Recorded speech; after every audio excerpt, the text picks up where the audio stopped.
नमस्ते बच्चों। चलो आप अगला टॉपिक हम पढ़ते हैं। हम चल रहे थे, कल पढ़ रहे थे अलेक्ट्रोजन की विधियां, जिसमें हमने पढ़ ली थी अलेक्ट्रोजन की प्रथम विधि पढ़ ली थी कलम। अलेक्ट्रोजन की विधि कलम में हमने पढ़ा था सॉफ्ट कटिंग कौन सी होती है, जैसे शाखी कलम हो गई, अर्ध काष्ठीय कलम हो गई, जैसे कठोर काष्ठीय कलम विधि होगी। हमने इसमें इसका स्टडी कर ली। तो देखिए अलेक्ट्रोजन में सेकंड विधि आती है विभाजन। कौन सी है? विभाजन। देखिए विभाजन क्या होता है, अगर किसी पौधे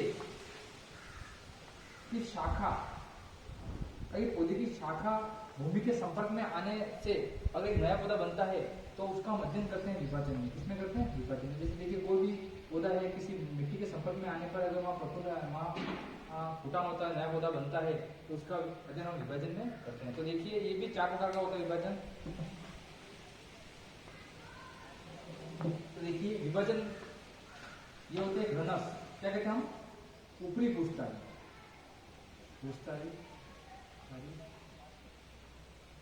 जिसे कहते हैं रनस। क्या कहते हैं? रनस। एक होता है सकस, इसे कहते हैं अंतर्पुष्टारी। और एक होता है स्टोलन, इसे कहते हैं पुष्टारी। तो विभाजन हम 3 प्रकार के पढ़ेंगे, एक ऊपरी पुष्टारी, एक अंतर्पुष्टारी और एक होता है भूस्तारी। क्या होता है ऊपरी भूस्तारी, क्या होता है अंतर्भूस्तारी, क्या होता है भूस्तारी, इसके बारे में अध्ययन करेंगे। देखिए ऊपरी भूस्तारी,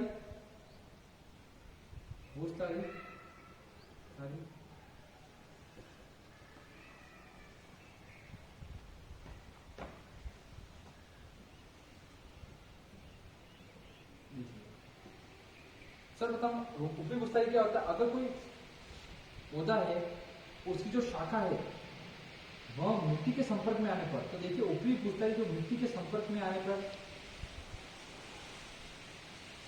तो देखिए कोई पौधा है उसकी कोई शाखा है वो एक रंग की तरह चल रही है, यानी एक गति कर रही है और वो मिट्टी के संपर्क में आ रही है, और यहाँ मिट्टी के संपर्क में आ रही है, यहाँ फुटान हो रहा है, फुटान होने से नया पौधा उत्पन्न हो रहा है। तो देखना यहाँ भी फुटान होगी, नया पौधा उत्पन्न होगा। देखना यहाँ भी क्या होगा, तो एक पौधे की जो शाखा है उससे विभिन्न पौधे बन रहे हैं, एक से अधिक पौधे बन रहे हैं, तो वो किसमें आएगा? ऊपरी भूस्तारी में आएगा। तो अगर हम क्या करते हैं कि यहाँ पौधा हो, यहाँ से काट लो, नया पौधा बन गया, अगर आप यहाँ से काटते हो नया पौधा बन गया, यहाँ से काटो नया पौधा बन गया, एक साथ 3 या 4 या 5 पौधे ले सकते हैं। ऊपरी भूस्तारी क्या है कि किसी भी शाखा का मिट्टी के संपर्क में आने पर एक से अधिक जगहों पर मिट्टी के संपर्क आने पर फुटान होता है और नया पौधा उत्पन्न होता है, इसे हम इसे कहेंगे घनस या ऊपरी भूस्तारी कहेंगे। इसके एग्जाम्पल देखिए आप, इसके एग्जाम्पल इंपॉर्टेंट है। धूप घास, धूप घास को आप उखाड़े देखना कभी, एक से ज्यादा स्थानों पर क्या होगा, उसमें जड़ें होगी। धूप घास हो गया स्ट्रॉबेरी, तो इसके 2 एग्जाम्पल है ऊपरी पुष्टारी के, रनस या धूप घास या स्ट्रॉबेरी। ठीक है, अगला करते हैं सकस।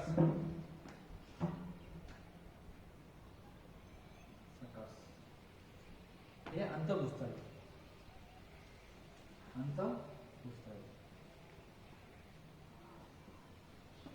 देखिए सकस अंतर्भूस्तारी क्या होता है, जब कोई भूमिगत तना होता है, तो देखना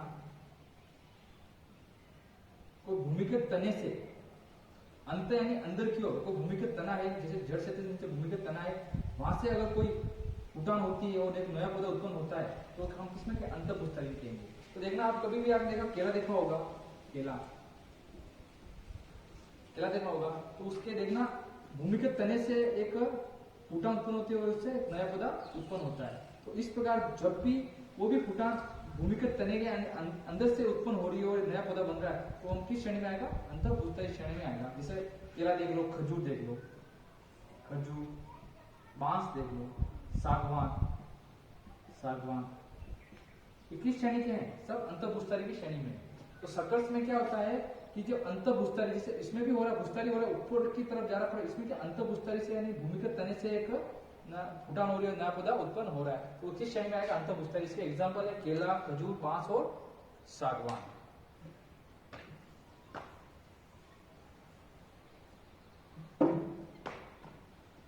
तो देखना स्टोलन, स्टोलन इसे भूस्थाली,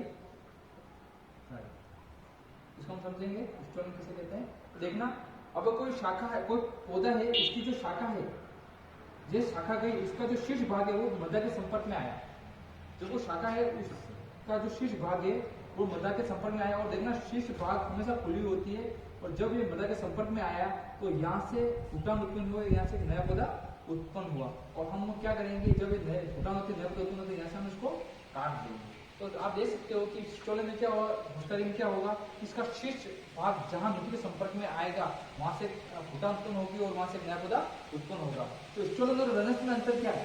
स्टोलन और रनस में वही अंतर है कि देखो, रनस में क्या होता है कि शाखा एक से ज्यादा जगह पर जाती है, और उसका जो मुख्य शाखा है, जो शीर्ष भाग है वो वृद्धि करता रहता है, और जो उसका तना वाला जो शाखा का जो मध्य भाग है वो मिट्टी के संपर्क में आता है, नहीं बनता है। तो इसमें ऐसा नहीं होता है, इसमें शीर्ष भाग मिट्टी के संपर्क में आता है और उससे क्या बनता है, एक नया पौधा बनता है। इससे एक समय एक ही पौधा उत्पन्न हो सकता है। देखो शीर्ष भाग आगे वृद्धि नहीं कर रहा है, इसलिए यहाँ एक ही पौधा उत्पन्न होगा, बाकी रनस में क्या होगा, एक से अधिक पौधे उत्पन्न होगा। इसलिए देखना, कभी बाग बगीचों में हम कोई घास लगाते हैं तो कौन सी लगाते हैं, दूब घास ही लगाते हैं। दूब घास को लगाते हैं तो उसमें क्या होता है कि इसमें एक से अधिक पौधे उत्पन्न हो सकते हैं, और क्या होता है, जल्दी ये वृद्धि करती है और अपनी संख्या में वृद्धि करती है। बाकी अगर ये स्टोलन अगर हम घास अगर हम लगाएंगे, जैसे बरमुंडा घास, बरमुंडा घास, इस टाइप की बरमुंडा घास होती है, अगर हम इसको लॉन में लगाएंगे, पार्क में लगाएंगे, तो इसकी जो संख्या है वो एक से अधिक नहीं हो पाती है और वृद्धि कम करती है, इसलिए हम इसका प्रयोग नहीं करेंगे। पब्लिक पार्कों में इसका प्रयोग कर सकते हैं, और बाकी हम घरेलू अगर हम लॉन बनाते हैं इसका उपयोग कर सकते हैं। क्यों भाई, क्योंकि ये बरमुंडा घास से वृद्धि कम होती है और इसकी संख्या भी कम होती है, ठीक है। और भूस्थाली के एग्जाम्पल बताऊं तो बरमुंडा घास हो गया, और एक पुदीना, देखा होगा पुदीना आपने, वो भी किस प्रकार का, भूस्थाली प्रकार का है, और बरमुंडा घास, ठीक है।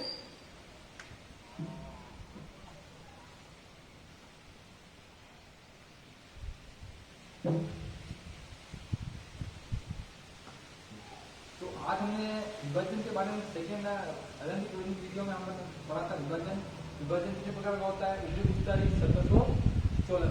ऊपरी भूस्थाली में एग्जाम बताऊं तो दूब घास और स्ट्रॉबेरी, और सकस बताऊं तो केला, सागवान, अनानास, खजूर, ये सब किस श्रेणी में आएंगे, सकस में आएंगे।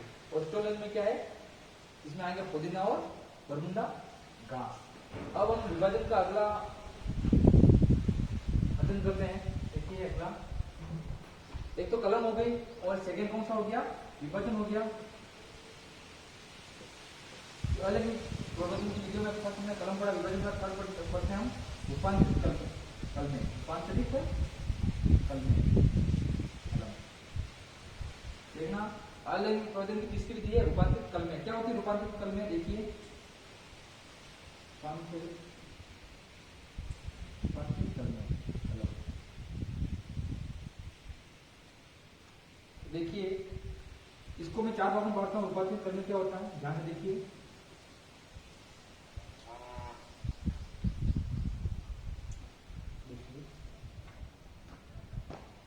ये चार प्रकार के ट्यूबर, ये कहते हैं कंद। एक होती है प्रकंद, एक होती है घनकंद, एक होती है बल, इसे कहते हैं शलकंद।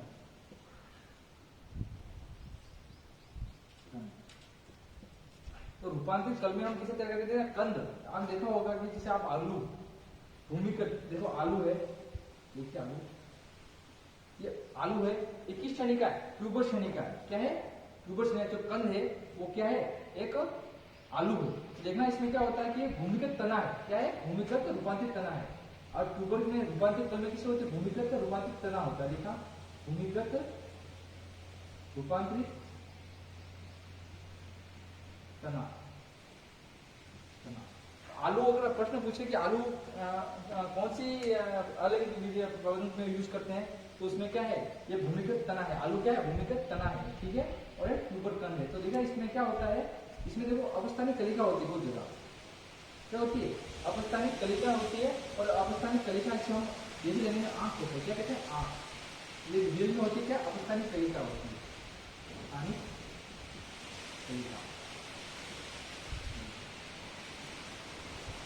अपस्थानिक कलिका होती है। देखना कभी आप कंद का अगर आप बीजारोपण करते हो, उसमें क्या करते हो, कुछ छोटे टुकड़े करते हो, जहाँ अपस्थानिक कलिका हो। कभी आप इसके अगर बुआई में इसके कंद का प्रयोग करते हो, तो हमेशा इसमें अपस्थानिक कलिका होनी चाहिए। जैसे आप इसके एक टुकड़ा है, जैसे एक आलू, बहुत सारी अपस्थानिक कलिका जहाँ आँख है तोड़ दो है, उसे एक से अधिक बीज प्राप्त होंगे और आप इसकी उपाय कर सकते हो।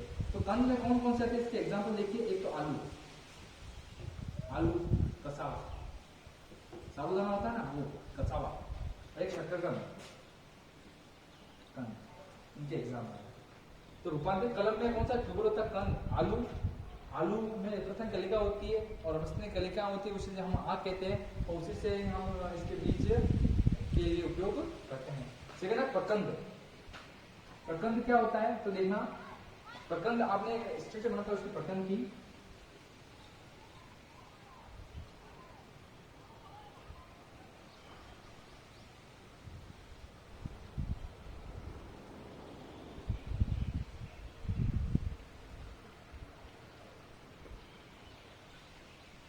आपने अध्ययन देखा होगा, यानी प्रकंद होते हैं जो क्षैतिज वृद्धि करते हैं, यानी भूमिगत होते हैं और क्षैतिगत वृद्धि करते हैं। ये भी रूपांतरित क्या है, भूमिगत, भूमिगत रूपांतरित, रूपांतरित तना है, भूमिगत रूपांतरित। इसमें क्या होता है, देखो इसमें तो अपस्थानिक संधि बन जाती है इसमें, और इसमें क्या होती है, पर्व संधि, क्या बजती है, पर्व संधि, और क्या बजती है, संधि बन जाती है, क्या वजह इसमें। तो देखना ट्यूबर में हमेशा अपस्थानिक कलिका बन जाती है, और प्रकरण में पर्व संधि और संधि और अपस्थानिक, इसके जो संधि होती है उसके पास में क्या होती है, अपस्थानिक कलिका भी होती है, स्थानिक कलिका। तो प्रकरण एक भूमिगत रूपांतरित तना है जिसमें पर्व संधि और संधि पाई जाती है, और इस संधि के जोड़ के पास में अपस्थानिक कलिका भी पाई जाती है, और ये क्षैतिज वृद्धि करती है, भूमिगत होती है और क्षैतिज वृद्धि करती है। और इसके एग्जाम्पल है, देखिए आप, जैसे आपने हल्दी, अदरक, ये सब की श्रेणी के हैं, इस प्रकंद श्रेणी के हैं। अगला आता है घन कण। देखो घन, ये घन कैसा होता है, देखिए आपको बताता हूँ। घन में क्या, ये भी भूमिगत तना है, भूमिगत रूपांतरित तना। देखो इसमें भी पर संध्या बज जाती है और संध्या बज जाती है, इसमें संधि, पर संधि, भी बजती, कलिका भी बजती, भूमिगत रूपांतरित करना होता है। और घन घुमावती, क्योंकि इसमें भूमिगत का होता है, और ये कैसे वृद्धि करता है, ऊर्ध्वाधर वृद्धि करता है, यानी भूमि के अंदर भी जाता है, ऊर्ध्वाधर वृद्धि करता है। प्रकंद और घन कण में ही अंतर है। प्रकंद में क्या होता है कि कोई भी जो घनीकंद, जो भी कोई इसमें इसका पतन होता है वो क्षैतिज वृद्धि करता है, और घन कण में भूमि के अंदर। तो इसकी एग्जाम्पल आप देखिए, एग्जाम्पल इम्पोर्टेंट है, एग्जाम्पल ध्यान रखना आप। अरबी, अरबी, घनीकंद, रेगुलर, किस श्रेणी के हैं, तब घन कण श्रेणी के। एक सलखंड, अगला है सलखंड, इसे तो बल भी कहते हैं, क्या कहते हैं, बल। सलखंड ये भी क्या है, इसमें आप ध्यान रखना, ये भूमिगत तना भी है और एक क्या है, पत्ती का भी भाग है। तो देखना इसमें क्या होता है, ये रूपांतरित, भूमिगत रूपांतरित, रूपांतरित तना प्लस पत्ती दोनों से निकलना होता है। तो सलखंड क्या है, ये भूमिगत रूपांतरित तना भी होता है और पत्ती का भाग भी होता है। देखना आप कभी प्याज खाए होंगे आपने, तो प्याज में देखना, प्याज में क्या था, प्याज हो गया, रजनीगंधा, क्या हुआ, रजनीगंधा, रजनीगंधा ये भी प्लांट होता है, रजनीगंधा होता है।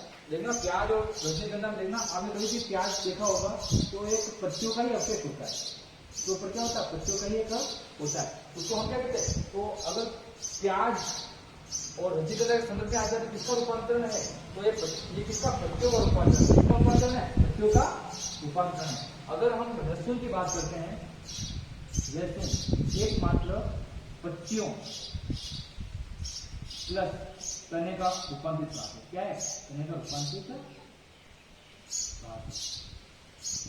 तो ध्यान रखना, आप शलगम में अगर पत्तियों का रूपांतरित भाग आता है तो प्याज और रजनीगंधा एग्जाम्पल होंगे इसके। और लहसुन की बात है, लहसुन देखना पत्तियों का भी रूपांतरित भाग है, तने का भी एक रूपांतरित भाग है। और जो लहसुन होती है इसके एक जो कलिका होती है इसके अंदर, उसका नाम क्या कहते हैं, क्लोव कहते हैं। क्या कहते हैं, क्लोव। क्या कहते हैं, क्लोव। इसके हम वैसे बोलने के लिए हम क्लोव का इस्तेमाल करते हैं। तो आज हमने एक चीज पढ़ी है कि रूपांतरित कलमें क्या होती है, ये एक ट्यूबर होती है, इसमें प्रकंद होता है, इसमें गणकन होता है और शकन होते हैं। तो रूपांतरित कलमें चार प्रकार की होती है, ट्यूबर, कंद, इसमें आलू होता है, कथन और शकन होता है, प्रकंद होते हैं जिसमें भूमिगत रूपांतरित तना होता है, यानी ये एक प्रकार क्या है, तना है। ये भी कंद क्या है, एक प्रकार का रूपांतरित तना है। और गणकन भी क्या है, एक प्रकार भूमिगत रूपांतरित क्या है, तना है। क्या है, तना। और शलगम क्या है, पत्तियों और तने का क्या है, रूपांतरित भाग। अगर प्याज के संदर्भ में, रजनीगंधा के संदर्भ में आपको पूछे कि क्या है, तो पत्तियों का क्या है, रूपांतरित भाग। और लहसुन के बारे में आपको पूछे तो एक भूमिगत तना भी है और पत्ती भी है। ठीक है,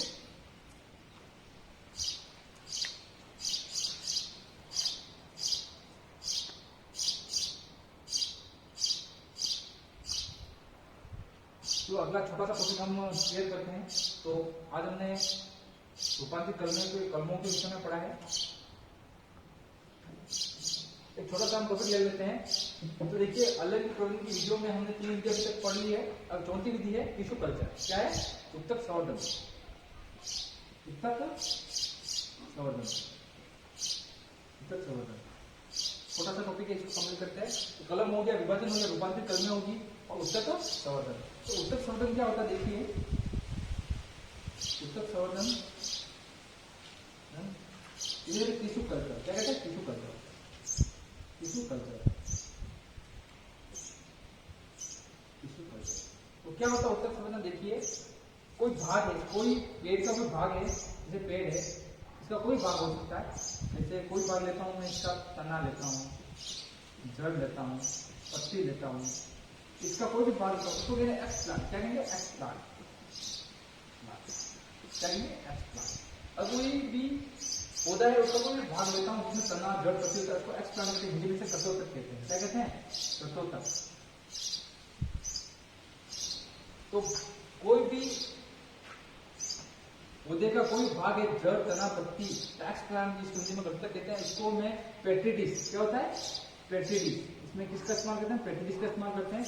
और पेट्रिडिस में क्या होता है कि पेट्रिडिस में इस जड़, तना, पत्ती को भाग को पेट्रिडिस में रखते हैं। क्या करते हैं, पेट्रिडिस में रखते हैं। और पेट्रिडिस में भी बहुत सारे विलयन होते हैं। देखना इसमें क्या है, झिल्लिनुमा संरचना होती है। झिल्लिनुमा है, इसमें क्या होती है, संरचना होती है, संरचना होती है, संरचना। ये झिल्लिनुमा संरचना में क्या क्या होता है, झिल्लिनुमा के पोषक तत्व होते हैं। क्या होते हैं, आवश्यक पोषक तत्व, पोषक तत्व।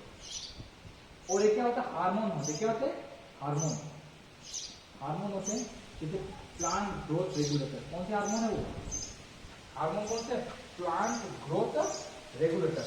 और एक क्या होता है, एगर अगर होता है। क्या होता है, एगर एगर होता है, एगर एगर होता है। ये ठोस होता है, कौन होता है, ठोस। ये बाकी दोनों लिक्विड होते हैं, ये तरल होते हैं। क्या होते हैं, तो पेट्रिडिस में मैंने झिल्लिनुमा संरचना ली जिसमें आवश्यक पोषक तत्व होते हैं जो तरल अवस्था में होते हैं। हार्मोन होते हैं जो पीजीआर होते हैं, प्लांट ग्रोथ रेगुलेटर, जो क्या होते हैं, पौधे की वृद्धि को बढ़ाते हैं। इसे प्लांट ग्रोथ रेगुलेटर हार्मोन।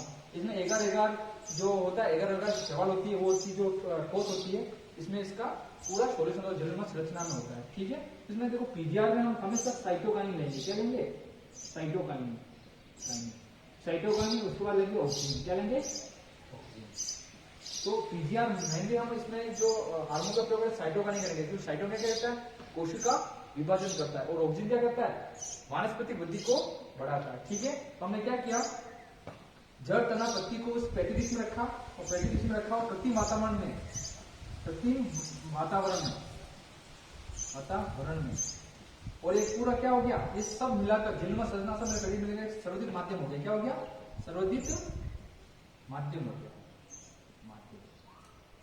तो देखना किसी पौधे का कोई भाग है जो एक्स प्लांट है, जो जड़ तना पत्ती को पेटिस या संवर्धित माध्यम और कृत्रिम वातावरण में रखने पर जो एक नया पौधा उत्पन्न होता है उसे हम क्या कहते हैं, टिश्यू कल्चर कहते हैं। तो एक सिंपल सी परिभाषा बन जाएगी इसकी कि कोई भी एक्स प्लांट है, एक्स प्लांट यानी जड़ तना पत्ती को हम पेटिस या संवर्धित माध्यम और कृत्रिम वातावरण में रखने पर अगर वो नया पौधा उत्पन्न होता है तो हम उसे क्या कहते हैं, टिश्यू कल्चर कहते हैं। तो देखना कृत्रिम वातावरण क्या होता है, तो अगर कोई ये सब हम लेब में होता है तो क्या होता है कि टिश्यू कल्चर लेब में, तो कृत्रिम वातावरण कौन सा होगा, टिश्यू कल्चर